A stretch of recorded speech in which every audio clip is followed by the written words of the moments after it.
Il est 12h30.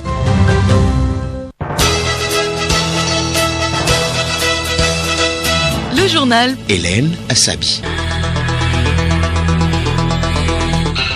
Mercredi 31 mars 2021, auditeurs, bonjour et merci de rester avec nous dans ce journal dont voici le sommaire. Bientôt la fin des délestages au Togo. Le projet de réforme et d'investissement dans le secteur de l'énergie a été lancé hier à Lomé. Il va permettre d'assurer l'accès universel à une électricité fiable à coût abordable aux populations d'ici 2030. Tentative de coup d'État hier nuit au Niger. La situation est sous contrôle après l'intervention de l'armée. Et puis sport éliminatoire Cannes 2021, 23 pays sur 24 ont validé leur ticket pour la compétition. Le dernier ticket sera attribué en juin prochain à l'issue de la rencontre Sierra Leone-Bénin. Ainsi en a décidé le comité d'organisation de la Cannes suite au litige né entre les deux équipes.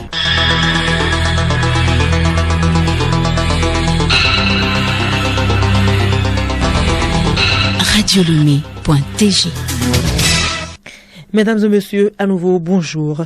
4e séance plénière de la première session ordinaire de l'année hier à l'Assemblée nationale.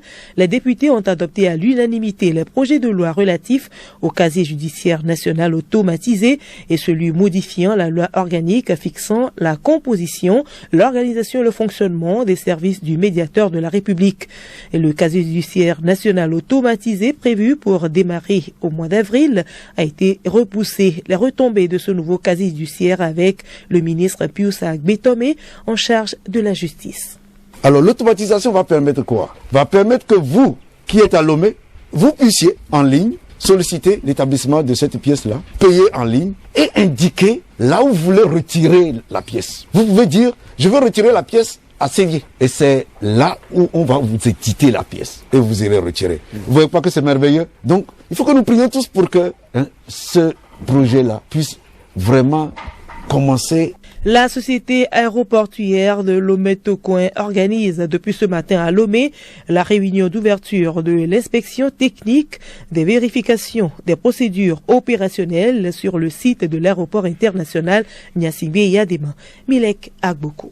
Il s'agit d'une certification qui a pour objectif de promouvoir la sécurité et de permettre aussi de consolider la conformité de l'aéroport aux impératifs de sécurité dans un contexte de renforcement des exigences complémentaires internationales et nationales. Semenya Edem, expert aérodrome, ANAC. Nous sommes dans les activités d'audit de certification. Et l'enjeu est unique, c'est de permettre à ce que l'autorité de l'aviation civile, qu'est l'ANAC, puisse s'assurer que l'exploitant d'aérodrome, qui est donc le postulant au certificat, remplissent les obligations en matière de sécurité conformément aux normes en vigueur.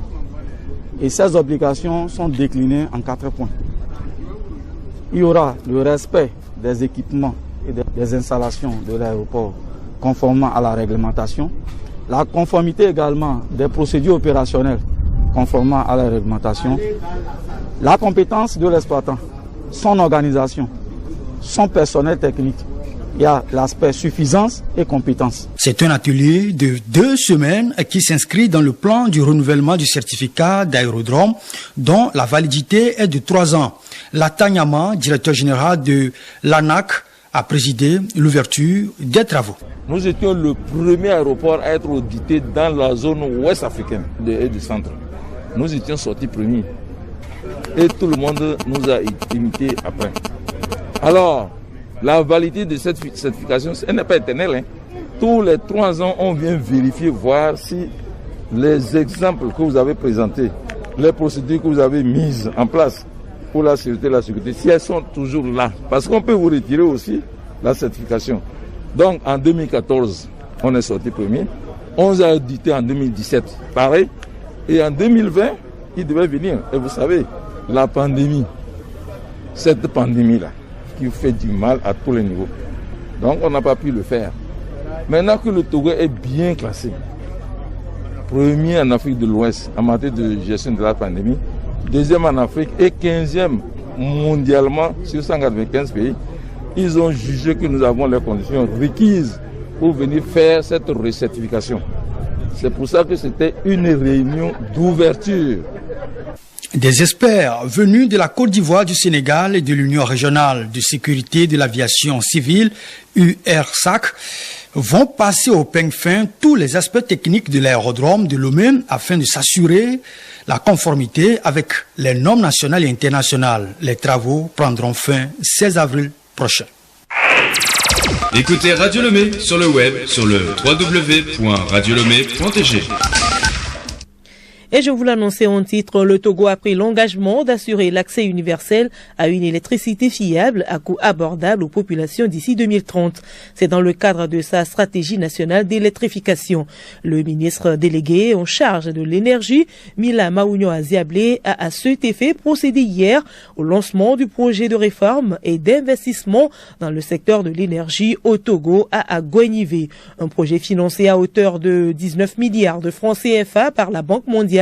Objectif, améliorer le rendement du réseau électrique dans la zone urbaine du Grand Lomé. Larry Santiago, directeur général de la compagnie énergie électrique du Togo. Le premier volet, qui consiste en la réhabilitation des installations existantes de la CET, notamment 3 postes sources, Lomé A, Lomé B et Lomé Siège, 71 km de réseau moyenne tension tout-terrain dans le Grand Lomé, 41 postes de distribution moyenne et basse tension et 10 postes en cabine maçonnée. Le renforcement de réseau moyenne et basse tension par la construction de 38,2 km de réseau moyenne tension souterrain, 46 km de réseau moyenne tension aérien, 225 km de réseau basse tension et l'acquisition de 20 000 kits de branchement. Pour le chef canton d'Agouenivé, Togbu Sedro 4, ce projet est un plus-value pour la localité.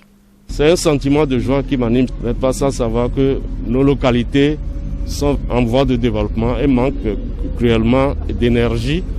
Et ce projet viendra renforcer le réseau électrique pour le bien-être de la population du canton d'Agouenivé en particulier et du Grand Lomé en général. Je suis très content. Ça viendra soulager les gens qui n'ont pas d'électricité dans leur localité. Selon le ministre Mila Aziablé, les objectifs de ce projet sont en phase avec l'axe 3 du Plan national de développement PND. Le chef de l'État accorde une attention particulière aux partenariats multilatéraux, mais aussi et surtout à la question de l'accès à l'énergie pour tous. Je sais pouvoir compter sur l'expertise des techniciens de la CET pour la réussite du projet. Je saisis cette occasion pour vous prier de convier les populations bénéficiaires de toutes ces initiatives à y adhérer et à accompagner le chef de l'État dans sa politique de développement social. J'invite les entreprises au respect scrupuleux des délais contractuels et à faire appel le plus largement possible à la main-d'œuvre locale en privilégiant les jeunes et les femmes qui sont au cœur des préoccupations du gouvernement. Les travaux de construction et de réhabilitation de certaines infrastructures d'électrification devront prendre fin en 2022. Et nous poursuivons avec ce communiqué du gouvernement. Dans le cadre des nouvelles mesures prises par le gouvernement pour lutter contre la propagation de la pandémie à la Covid-19, le gouvernement tient à préciser ce qui suit. Les célébrations religieuses cette année, de jeudi saint à vendredi saint et la veillée pascale doivent se terminer au plus tard à 21h.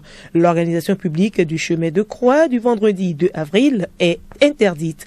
Le gouvernement compte sur tout un chacun pour le respect strict de ces directives dans l'intérêt de tous. Le journal Hélène Assabi. À l'étranger, la CPI délibère ce mercredi sur l'avenir judiciaire de l'ancien président ivoirien et de l'ex-leader des jeunes patriotes Charles Blé Goudé. Tous deux avaient été acquittés en première instance début 2019 de crimes contre l'humanité et de crimes de guerre dans le cadre des violences commises entre décembre 2010 et avril 2011.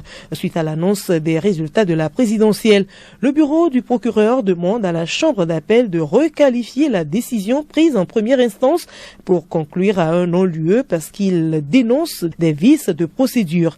Le délibéré sera rendu en direct à 15h ce mercredi après-midi à La Haye. Niger, des tirs nourris ont été entendus durant la nuit d'hier à aujourd'hui à Niamey au Niger, dans le quartier administratif proche du palais de la présidence. Les forces de l'ordre sont rapidement intervenues et la situation s'est apaisée après un quart d'heure selon des sources sécuritaires.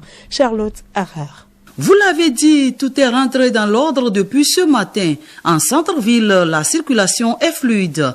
Tout est sous contrôle selon une source autorisée. Les forces de l'ordre sont déployées en nombre ce matin au rond-point hôpital et devant le siège de l'Assemblée nationale. S'agit-il d'une tentative de coup d'État militaire un mois après l'élection de Mohamed Bazoum, une élection très contestée par l'opposition? On ne le sait pas encore et on attend dans la journée une déclaration des autorités nigériennes. Depuis son indépendance, le Niger a connu 3 coups d'État militaires en 1974, 1996 et en 2010. C'est donc une hypothèse que retiennent ici beaucoup d'observateurs. On en saura plus dans les heures qui viennent. Merci à vous Charlotte Harrar. Covid-19, le président français Emmanuel Macron préside depuis ce matin un conseil de défense sanitaire et s'exprimera à 20h pour décider ou non de prendre de nouvelles mesures pour lutter contre la pandémie. Les appels à un nouveau tour de vis se sont multipliés ces dernières heures.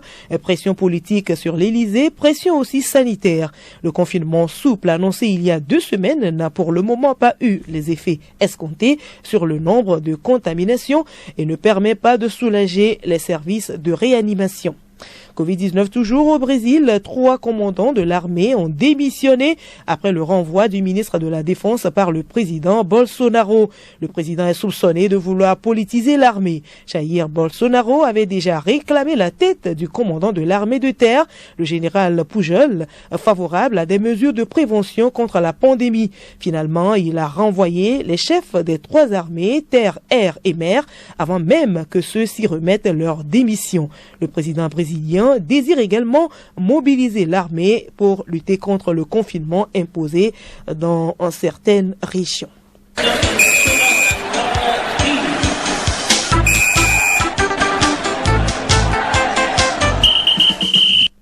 Sport football, coup dur pour le Bayern Munich.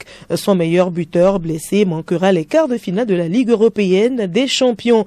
Sur le continent, 4 pays se sont ajoutés hier à la liste des participants à la CAN 2021. Le dernier ticket se disputera en juin prochain. Sibi Lawson. La rencontre entre la Sierra Leone et le Bénin devrait se tenir finalement, selon le site Bénin Web TV, à la prochaine fenêtre internationale de la FIFA en juin 2021, aurait notifié la CAF qui dit avoir soumis le cas au comité d'organisation de la CAN.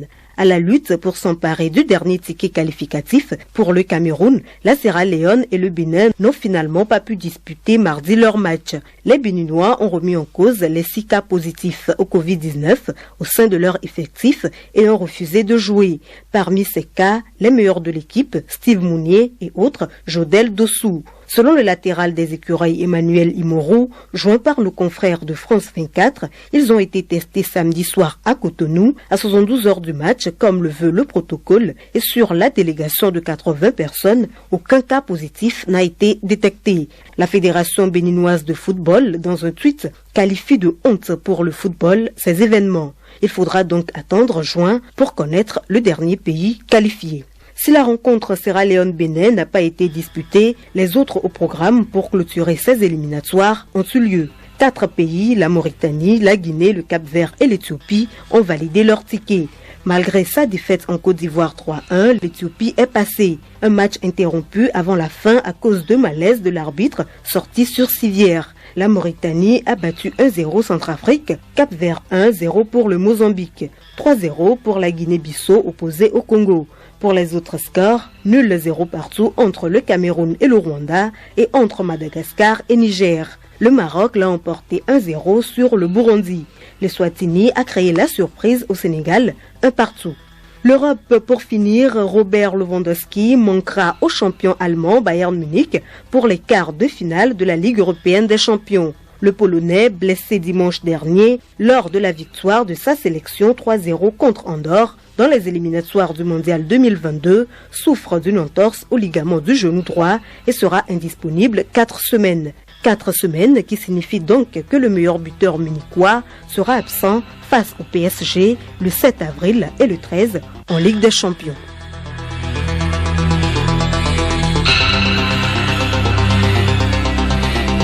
Voilà, ainsi se referme ce journal, le rappel des titres. Bientôt la fin des délestages au Togo, le projet de réforme et d'investissement dans le secteur de l'énergie a été lancé hier à Lomé. Il va permettre d'assurer l'accès universel à une électrification fiable à coût abordable aux populations d'ici 2030. Et puis tentative de coup d'État hier nuit au Niger, la situation est sous contrôle après l'intervention de l'armée.